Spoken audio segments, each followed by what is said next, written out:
It's May 2025. Fortnite player counts have already been declining over the past couple of years.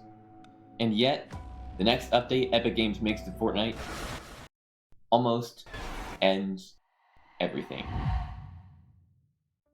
Although Fortnite has been one of, if not the biggest games of each year, it's hit several periods where it seems to be dying.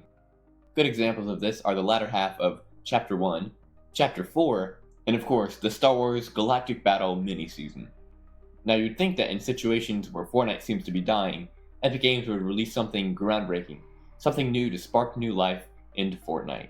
And I guess that's what they were trying to do with this Galactic Battle mini-season.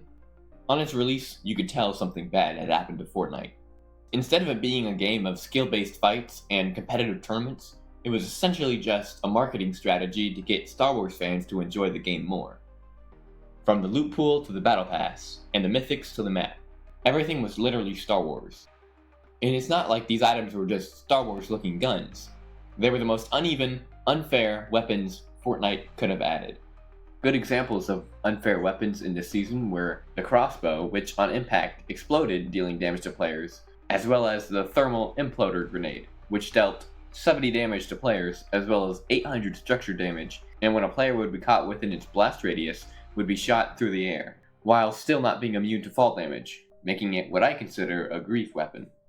This resulted in some players just hating the game, from casual players to competitive players. And of course, this led to Fortnite's average player count being the lowest it had been in 2 years.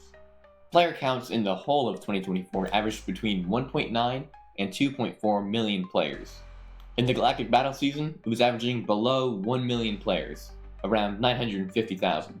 The lowest it had been since May of 2023, and the highest it ever peaked to was 2.3 million.